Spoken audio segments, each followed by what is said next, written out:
Welcome back to my channel. In this video, I'll show you what you need to run PHP on your computer. I'm using Windows, so I'll demonstrate it on this operating system. First step, let's open our web browser. I use Google Chrome, so that's what I'm opening.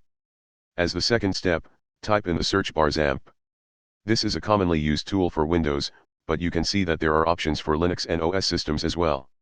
Click on the version that suits your system. The download will start automatically, but if it doesn't, you can manually download it by clicking here Provide Link and selecting the latest version. You'll find the downloaded file in your download folder. Click on the version that suits your system. The download will start automatically, but if it doesn't, you can manually download it by clicking here Provide Link and selecting the latest version. You'll find the downloaded file in your download folder. Double-click on the downloaded file to start the installation process. Follow the usual installation steps. Since I already have it installed, I won't go through the process again, but make sure you go through the installation steps. Once the installation is complete, you can launch the program. You'll see that it lists several modules, but for our purposes, we only need Apache and MySQL. Click the Start button to launch them, and you can also stop them when needed.